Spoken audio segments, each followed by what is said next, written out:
I'm Max Lopez. This is the Blue Wave. I've talked in the past about Donald Trump's FEMA lies when it comes to Hurricane Helene relief and the real world effects of those lies and how they are, in fact, affecting people's access to information and people's belief that they are able to get help from the federal government for this disastrous hurricane that hit North Carolina the hardest. And we have some more direct evidence of it here. Definitely the most egregious example of Trump's lies affecting the real world relief effort that is underway.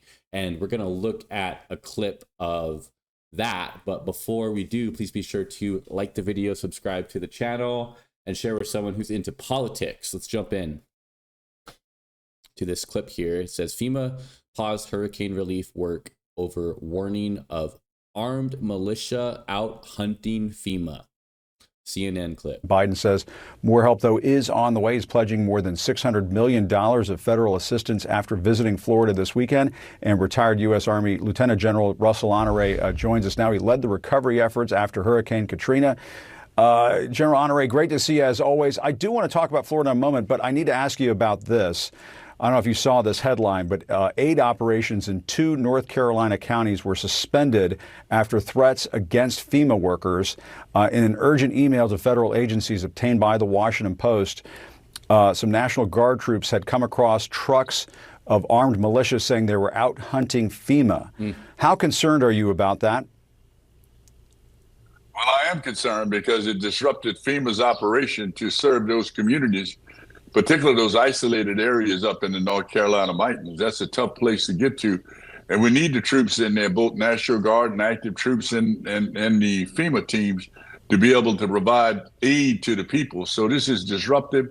It shows what happened when rhetoric get out of hand, just like it did on 1/6, and people go out and do things. You know, since Katrina, Jim, we saw all the troops in Katrina carrying guns.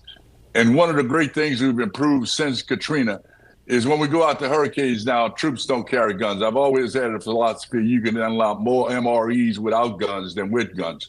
Yeah, I don't see any troops with guns. Now we're getting back to a threat situation. That's sad. And what does that tell you about the level of disinformation that is out there in some of these hard-hit areas and what it's doing to people in those communities? And how do you contrast that versus what we saw after Katrina? I covered Katrina, and sure, there was misinformation out there, but it wasn't like this. No, during Katrina, you know, Twitter, Facebook, all of that was in its infancy. Text was popular. We had stories like they're blowing the levees, which was a lie. We had to immediately get on TV. We had stories about there were snipers on the street. We had to get on TV and fix that. But this is total disinformation. That is in the political season, and that rhetoric is causing people to not trust the government. That's the exact thing we don't want to have. The government is there to help people, regardless of what others say, and it's a process.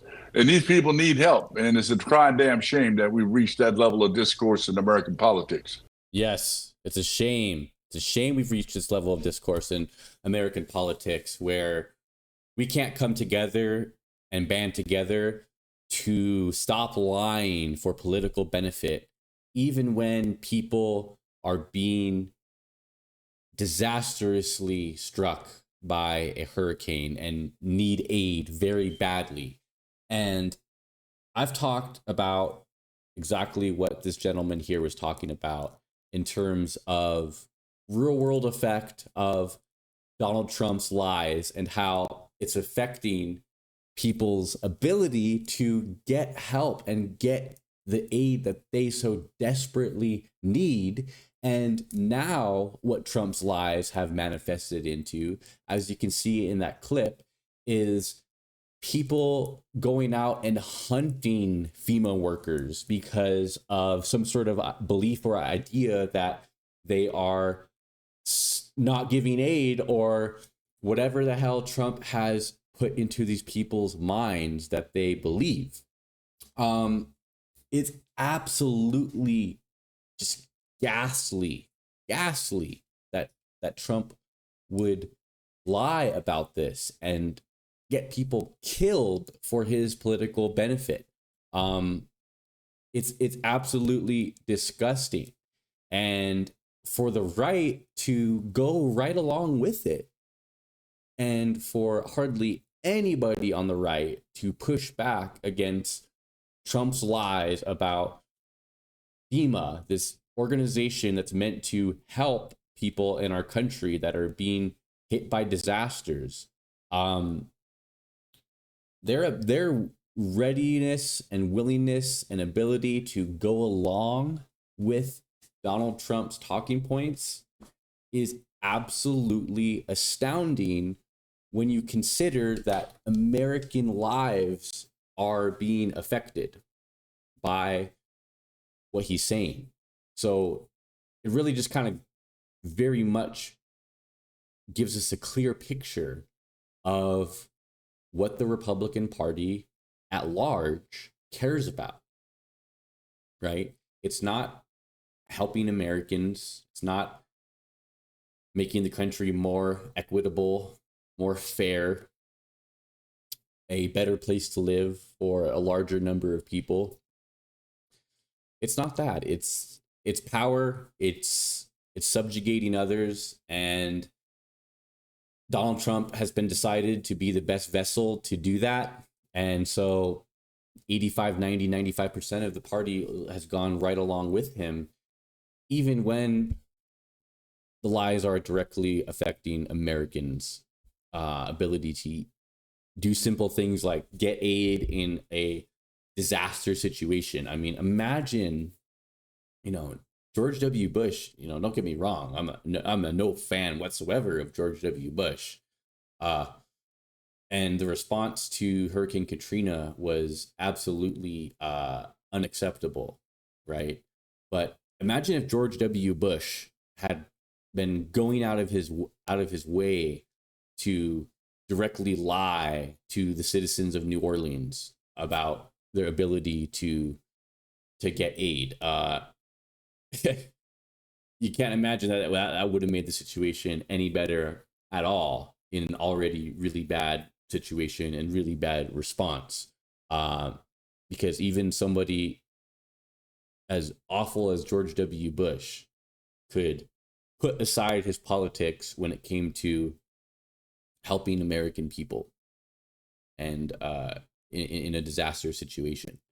And that's not to say I'm supportive or accept the government's response to Hurricane Katrina, because we do know that there was lots of things that went wrong with that and were botched and basically went wrong overall with the Hurricane Katrina response. But my point is, imagine if we had Trump during Hurricane Katrina. Imagine how much worse that disaster would have been. And it's because of his aptitude for spreading misinformation and telling lies, even in a scenario as important as getting aid to people who desperately need it. Donald Trump has no depths, right? There's no cutoff to how low he will go morally if it means gaining a single vote out there. There's no cutoff in terms of what he'll say, what he'll do, and even when it in fact means people will die, that's not something that Donald Trump will worry about too much. Look at his response to COVID-19 and how he thought not wearing a mask and doing this whole strong man song and dance was going to help him politically. Ultimately, it backfired on him in the end. But in the early days, he thought that being a tough dude against a virus was going to help him politically. So that's what he did, even though people were quite literally dying from COVID-19. And we also know that he, delayed his response because it was affecting blue cities most in the early days. And that also factored into how quickly Trump responded to the virus. Just terrible. Trump's a terrible person. We cannot elect Trump as president again. Please go out there and vote for Kamala Harris and Tim Walz in this upcoming 2024 election. It is pertinent that they win election because we know Donald Trump's character, and we know that there will be more needless death in this country if he was to be reelected. So that's all I got for you guys on this one. Thank you so much for watching. Please be sure to like the video, subscribe to the channel, share with someone who's into politics, and thank you so much for watching this video. I'll catch you guys in the next one. Until then, peace out. Have a good one.